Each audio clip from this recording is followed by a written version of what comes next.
Hi everyone. Today we're discussing ecology. So we have an introduction to ecology coming up. So you can download my PowerPoints and have a look at them as we go through the lecture today. So this picture on this first page relates to something that we learned in the first set of lectures, and that was the introduction to biology. And so this picture is actually from the hierarchy of life. So all of life's organization is put into a hierarchy. So if you recall, the hierarchy includes organisms, populations, communities, ecosystems, and the biosphere. And this directly relates to ecology. And it should be noted again that biosphere is at the top level of the hierarchy, whereas organisms, in this case, from this picture, is further down on the hierarchy. Then populations is right on top, and then communities, ecosystems, and then the biosphere. So there is an order to everything. It would be important to know the definitions of each of these, particularly organisms, populations, communities, and ecosystems. Those are actually the four levels of ecology that are important for our discussion. So organisms refers to the organism itself, and an organismal ecologist is interested in one particular organism and how abiotic factors, which are non-living factors, may affect that organism. Populations. So when you look at population ecology, that is two or more individuals of the same species that are living together in a group. And they're in a particular geographical area, and that's part of the definition. And community ecology is when you bring two species together. For instance, a predator and a prey relationship, and that is in a particular geographical area. That would constitute a community. And then ecosystems include several different species living together in the same geographical area, and also includes abiotic factors like sunlight, water, nutrients, etc. So there's a few definitions here in this picture, and there's the other definition that I just mentioned. And all of this, when you put all the ecosystems on Earth together, you end up with the biosphere. So the four levels of ecology are organismal, population, community, and ecosystem ecology. Again, it's important to know the definitions and be able to recognize an ecosystem or a community or a population or an organism itself and how they interact with the environment. So the first part of our chapter that relates to ecology begins with a discussion on climate change. And what global warming or climate change actually means is the steady increase, and it's actually the average increase of the entire Earth, so the biosphere. And that's over several years that this has been happening. So the problem isn't necessarily that the Earth's temperature, the average global temperature, is increasing. The problem is it's increasing too quickly, so that species cannot adapt to this very quick increase. And that doesn't necessarily mean that, for example, here in Michigan, it's getting warmer every year. It means globally, so the average Earth temperature. That is what climate change refers to. And one of the main drivers of climate change is carbon dioxide, so CO2. So if you take a look at this graph, you can see plotted here on the x-axis years and the y-axis CO2 concentration. You can see that the concentration of CO2 has been steadily increasing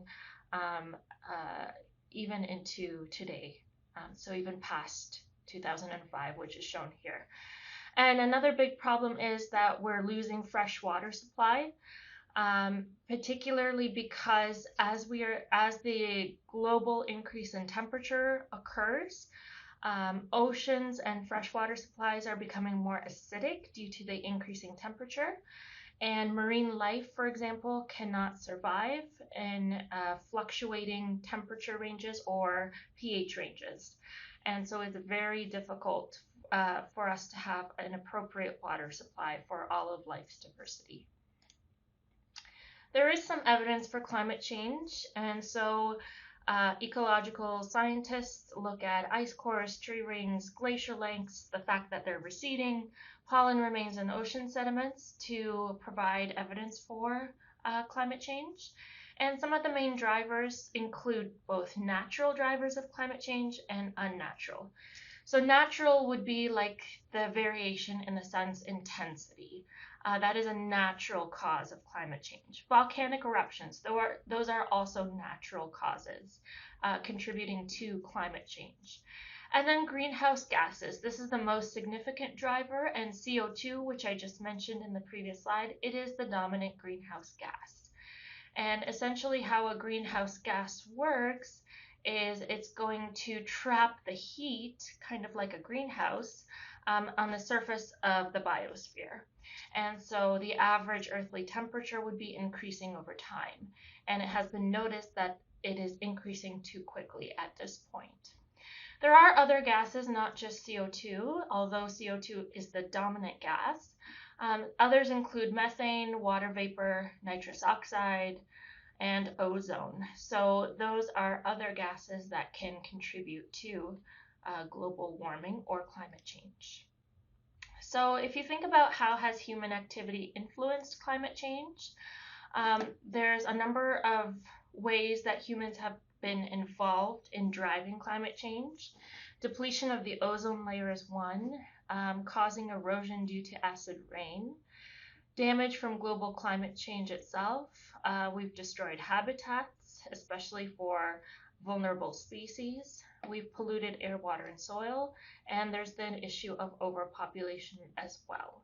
As we try and get more and more resources like land, food, shelter, etc., this can prove to be difficult for many areas of the world. So there's something called a carbon footprint. Each one of us leaves behind a carbon footprint, and carbon meaning CO2. So how much CO2 are we releasing individually? And so something that we want to consider is how can we decrease our carbon footprint so we don't actually release as much CO2 into the atmosphere. And there are a number of things that can be done. You can have a look in your book as you read through this chapter to pinpoint some of the main items that you can put under this slide. But for instance, one thing we can do is we can recycle more.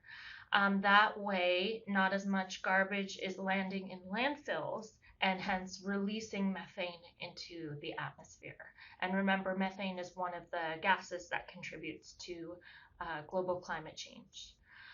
As well, we can actually eat less meat and dairy, and that's because cows actually contribute a lot of methane into the atmosphere as well. So if we decrease that consumption, we can have an individual effect. Now, we can also do things like take public transportation, so less vehicles, that way we're releasing less CO2 into the atmosphere, and other methods that can also help release less CO2 into the atmosphere.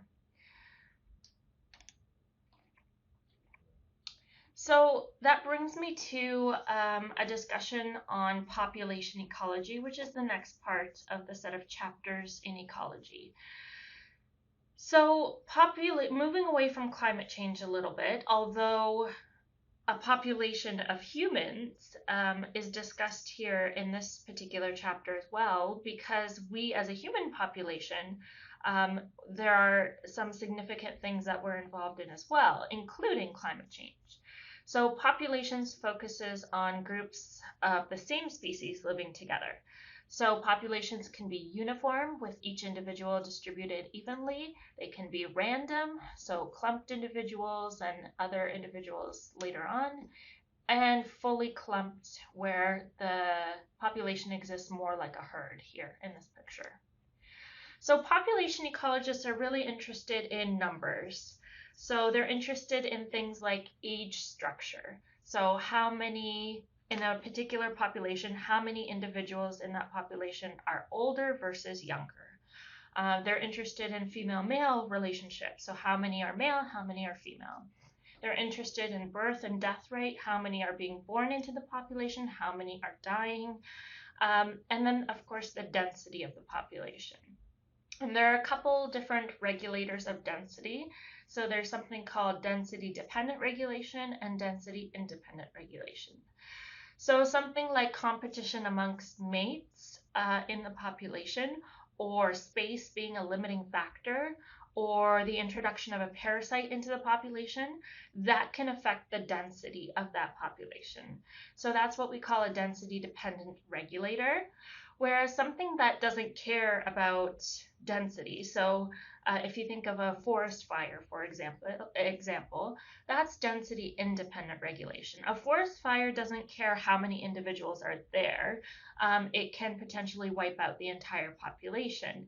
And so that's something that's called density independent because it's independent of the density of that population.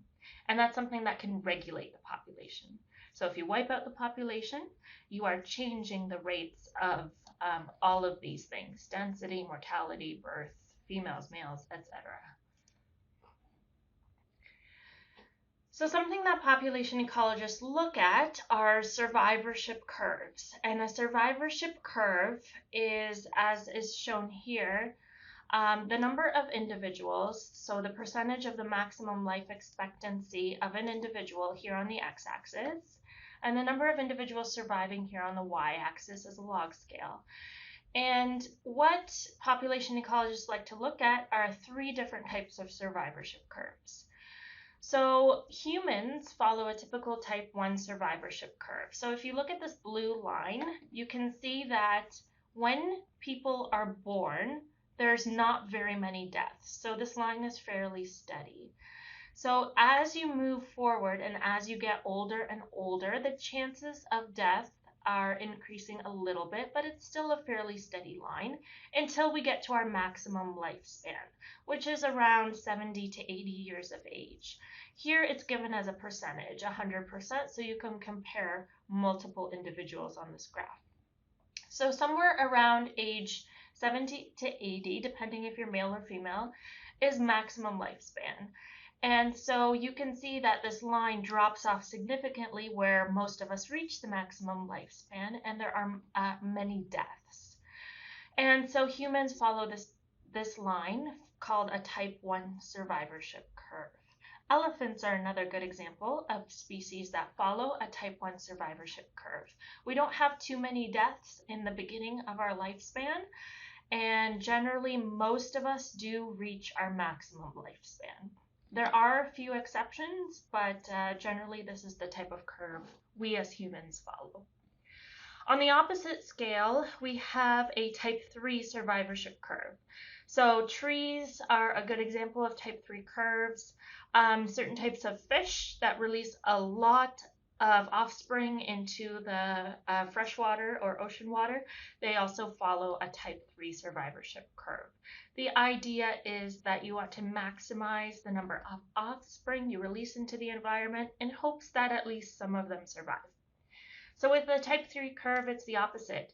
You have many, many deaths right away when the individuals are born, and then that steadily declines, and only a few of them actually reach the maximum lifespan. A type 2 curve, squirrels and birds are good examples of a type 2 curve, and it's not really a curve, it's more of a line where there's a steady decline in the number of individuals over time till we get to the maximum lifespan. So it's more of a gradual decrease, just steadily over time. Population ecologists also look at these population growth models, and it should be noted that population growth models are mathematical models. So a real population existing in the natural world never follows a mathematical model perfectly. These are just models created by computers to show how populations might be able to grow. But again, no natural population actually follows either model perfectly. So exponential growth model. So if you look at this graph over time and the population size, it increases to the exponent. So exponentially, you have a sharp increase over a steady period of time in the population. Actually, if you take a look at rabbits, or any type of rodent, they initially start with a litter of offspring, and then if you look at each of their offspring that can each have a litter, you start to suddenly increase in population size very quickly. On the other hand, the logistic growth model, over time and population size steadily increases, you do increase quite quickly, but you only increase in up to a certain threshold. And that threshold is called carrying capacity. And it's interesting because taking this back to humans, there are some ecological scientists that think humans have reached the carrying capacity of the Earth. And carrying capacity is essentially how many individuals can that environment physically hold based on the number of resources available in that environment. And so we have a plateau by the logistic growth model. Population ecologists also look at what's called K-selected species and R-selected species. And actually, this relates very well to the survivorship curves, because essentially K-selected species are your type 1 survivorship curve species, and R-selected species are your type 3 survivorship curves. So these are terms given to these types of animals or species based on the fact that the K-selected species live in stable, predictable habitats, again, like humans and elephants, and R-selected species live in unpredictable, changing environment like aquatic environments. So the characteristics of these two different types of species are listed in the table below. So as an example, K-selected species, if you think back to the type 1 survivorship curve or humans, we mature late, we live long, we give a lot of parental care to our offspring. There may or may not be competition amongst us, but definitely in other species that follow this type of curve, there is competition for mating. Fewer offspring, so we have fewer offspring relative to our selected species, and they're generally larger. So that is in contrast to our selected species, or those that follow a type 3 survivorship curve, where they mature late, they mature early, they have lower longevity, so their lifespan is quite short compared to K-selected species. They don't devote a lot of parental care. Essentially, it's kind of survival of the fittest. So there are some ocean fish that will lay thousands of eggs, and then they'll just get released into the environment. They don't devote parental care, and essentially there's the hope that at least a few of them survive. There is decreased competition, lots of offspring, as I mentioned, and they're generally smaller in size. So I mentioned human population growth, and again, how we have this issue of overpopulation. So this picture from your book shows over a number of years, the estimated population in thousands is given on the y-axis. And you can see that there's this exponential growth that had been happening back when you look at the early 2000s.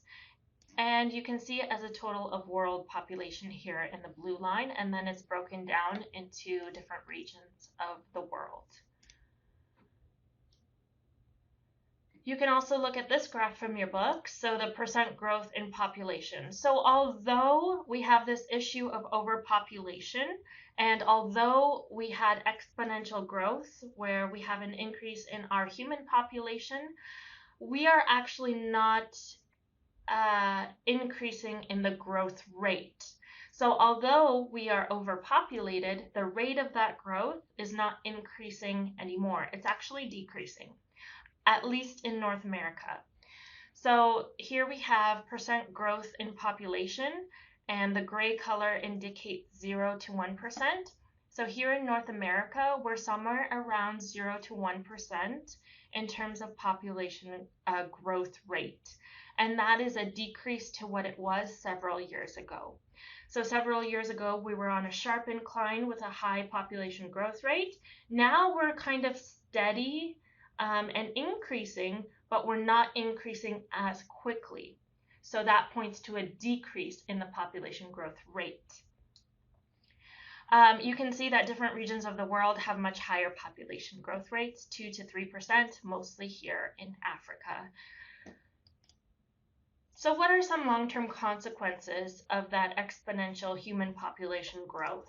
Have a look in your book and brainstorm. What are some long-term consequences if we have exponential human population growth or overpopulation? So remember, people have to compete for resources, food, shelter, medical care. So there are a lot of issues with respect to that. And not only just on our population, but think about how long-term human population growth affects other species that we live. So we are at the risk of extinction of many different species around the world. And so think of how our population growth has affected species around the world and why that might be a threat to biodiversity. There's a great human population growth video here. So if you want to take a look, have a click on this and you can have some answers there to, as well as in your book, to how human population growth may have an effect on various species in the world. Moving on in our chapter, the next point is on community ecology. So this is how two different species interact with each other and have a relationship with each other. And so the first type of relationship that you can think of in terms of two different species might be a predator-prey relationship.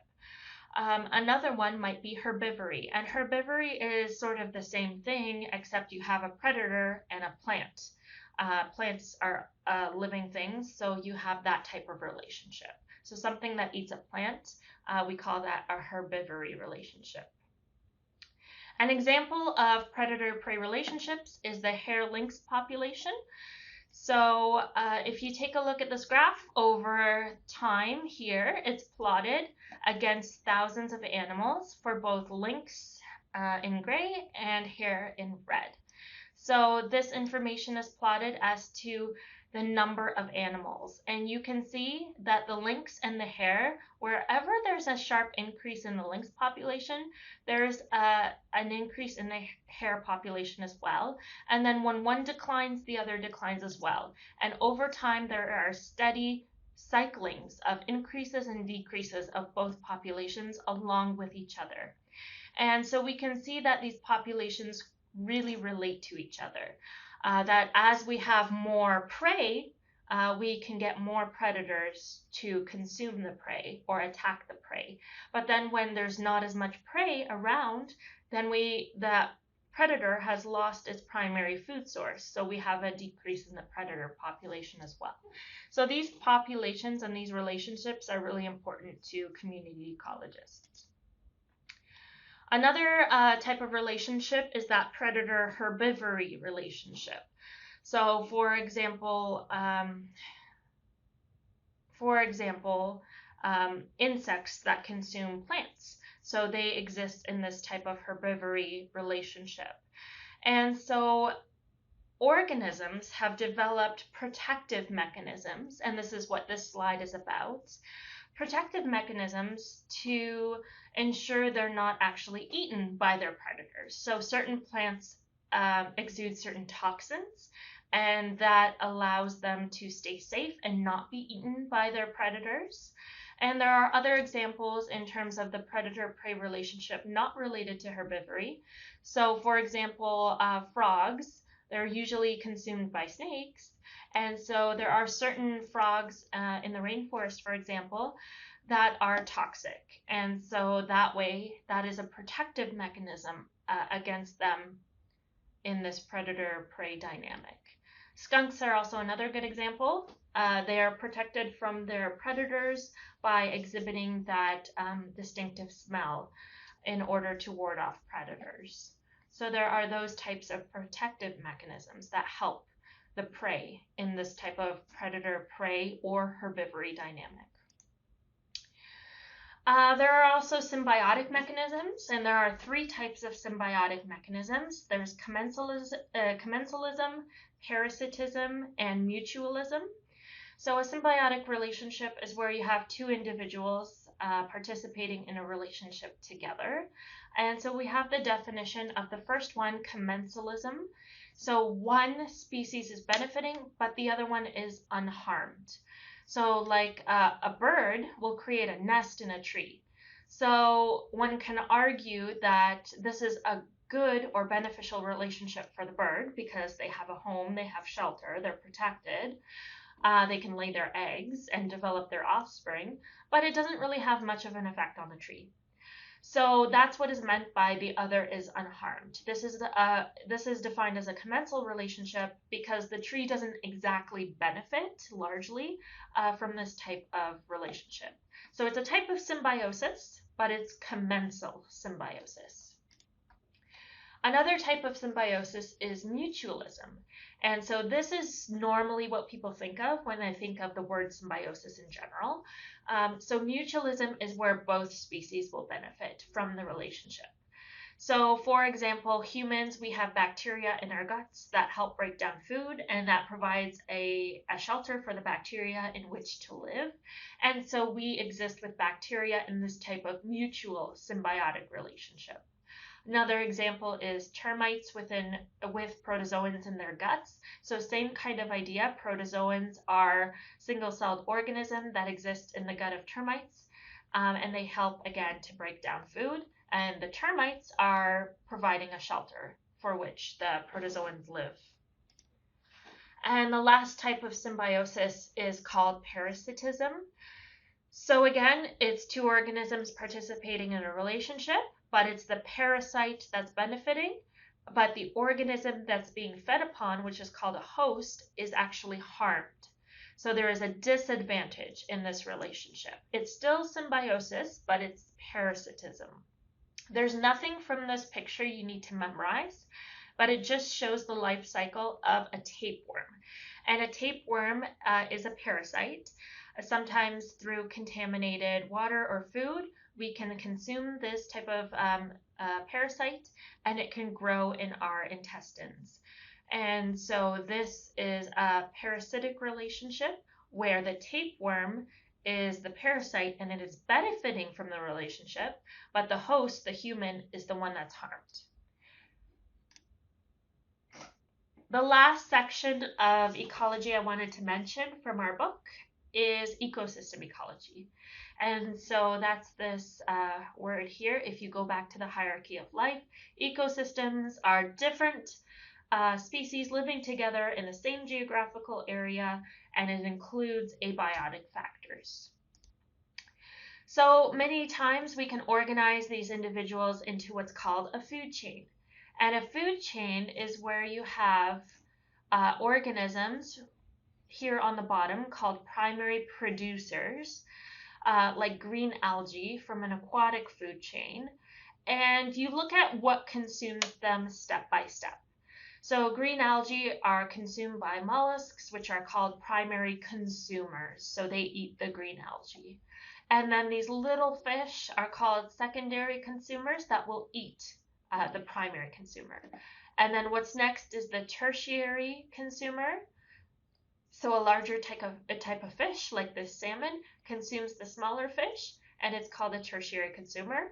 Oftentimes, food chains can have even a quaternary consumer on top of that in this relationship. And there are terrestrial examples of food chains as well.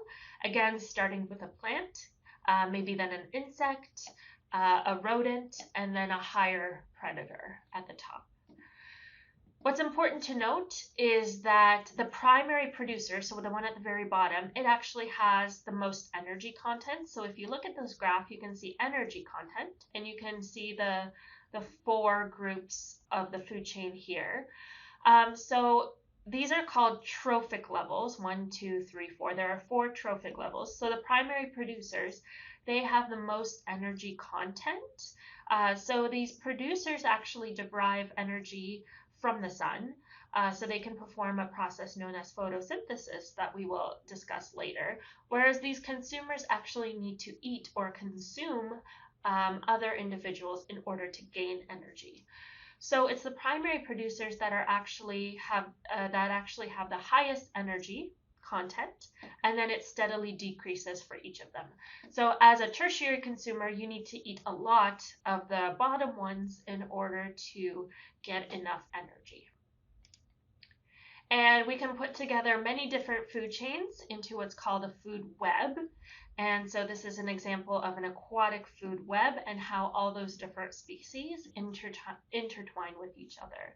Again, nothing here you need to memorize, just be aware that this is a food web. Something important to note are those abiotic factors that have an effect on different ecosystems. And I would never ask you to draw out these various cycles that are given in these PowerPoint slides, but I just wanted you to be aware of the different things that cycle within ecosystems. One thing that cycles is water, and it's called the global water cycle. So here we can see that both terrestrial land and the aquatic environment are involved in the global water cycle. So we can start looking at it this way. We have clouds in the atmosphere. Precipitation can occur, so rainfall, such that it hits terrestrial land.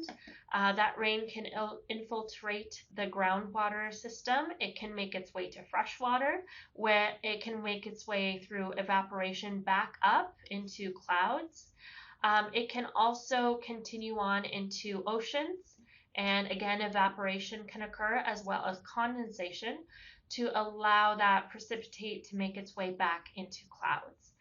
And don't forget that we have a lot of organisms on land, like plants, for example, where we can have evaporation occurring on plant leaves as well, contributing to precipitation or evaporation occurring on land as well. So I just wanted to mention that this global water cycle is essentially a circle.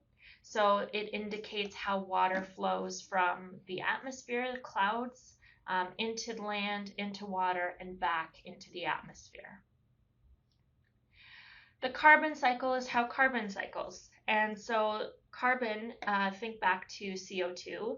This has a lot to do with what's contributing to global climate change. And so essentially we know that volcanic eruptions are a natural source for climate change. So we have some volcanic eruptions that contribute carbon dioxide into the atmosphere, normal respiration. So when we're breathing and other organisms are breathing, we breathe out CO2. And so that contributes more carbon dioxide into the atmosphere. That's also the other issue with overpopulation. We have been, because there are so many humans, we exhale a lot of CO2. And human emissions through factories and industries that contribute CO2 into the atmosphere directly. Marine respiration is another one. So it's not just animals on land, it's animals in the water that contribute to CO2 into the atmosphere. And so this is a cycling method because not only do we contribute CO2 into the atmosphere, we also take it from the atmosphere. So it cycles as well. So what we take from the atmosphere is carbon dioxide, and what uses it are plants, for example. So plants perform photosynthesis, and they actually need carbon dioxide in order to perform photosynthesis. And they actually release oxygen, which is a byproduct for plants, but it's really important for us so that we can breathe in oxygen. Again, some marine animals, or I should say, some marine organisms can also undergo photosynthesis. Another example of how carbon is cycling is through soil. So carbon can make its way through soil, and then it can leach or run off into the ocean, and again, through marine respiration, carbon dioxide can reach the atmosphere. The last cycle I wanted to mention was the nitrogen cycle. So we have a lot of nitrogen gas in the atmosphere, and how that cycles within our ecosystem is essentially a couple of ways. So bacteria in the soil perform a process called denitrification. So they work with nitrogen and they fix it in the soil, which is also known as nitrogen fixation. And so that's why you see these words nitrification, and then ammonification, nitrogen fixation in general. So what happens is from the atmosphere, nitrogen gas is taken by these bacteria and they fix nitrogen in the soil. And then it's essentially used by various bacteria in the soil. And what denitrification means is that essentially once it's used in the soil by bacteria, nitrogen will be then released into the atmosphere as nitrogen gas. This can happen in marine life as well. Now, something to note is this point here, fertilizers. So there's a lot of fertilizers being used, and essentially runoff can occur through too much fertilizer use. So the fertilizers run off into the oceans, and essentially that increases the nitrogen concentration in oceans. And too much of nitrates is a bad thing in our water supply. So it's good to have nitrogen and phosphorus, for example, in our water supply, but too much is also bad because it can pollute the water. And so fertilizers are known water polluters, and because we have so much running off into our water supply, that leads to pollution of the water. So I just wanted to mention conservation biology, and this table is from your book, just giving numbers of described and predicted different types of plants and animals and protozoans and single-celled organisms, prokaryotes, which are simple cells. And it gives these numbers, none of which you need to memorize, and then it also gives totals. So how many were described back in 2011, 2009, and 2002 versus predicted. And so you can see these numbers. And it's important to note that essentially conservation biology is aimed at trying to reduce extinction of these organisms. It's true that probably, especially in our oceans, many organisms, many new species haven't been discovered yet. However, because of issues surrounding global climate change, overpopulation, habitat destruction, we are at a risk of extinction of many of our species that do exist around the world. So my question to you is, why is biodiversity, which is having a lot of different species around the world, why is it important for human life? So that's something you might want to reflect upon. Why is it important to have many diverse species on our planet? So it's important for things like agriculture, human health, having wild food sources. And as well, there's studies done on psychological and moral value. So the fact that psychologically we don't want to destroy habitats, but these things are occurring all throughout the world. So reflect upon these points and see if you can understand why biodiversity is important for us. There are also different threats to biodiversity. So conservation biologists look at what are the threats to biodiversity and how can we preserve or how can we lean the other way to make sure that animals and different species are protected. So one threat is habitat loss. So the fact that we are building a lot of roads, a lot of industries, etc., that is leading to direct habitat loss of different species. So think about what can you do as a conservation biologist? How can you preserve habitats? What can we do less of? So for example, building less roads. Over-harvesting. So that's an important one as well. So if you're over-harvesting, how can we undergo different preservation methods to ensure that this is not decreasing our biodiversity around the world?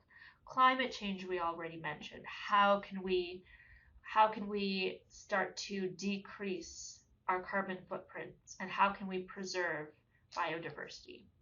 Introduction of exotic species or invasive species. What can we do to lessen that burden? So exotic or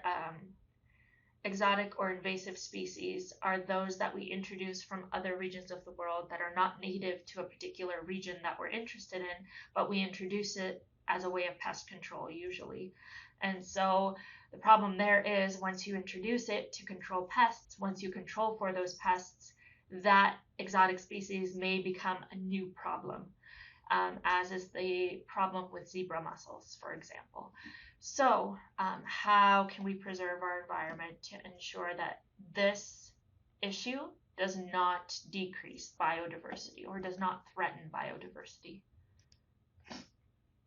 There's another good video on different threats to biodiversity. So if you would like more of an explanation on biodiversity and what is impacting it, you can have a look at this video as well.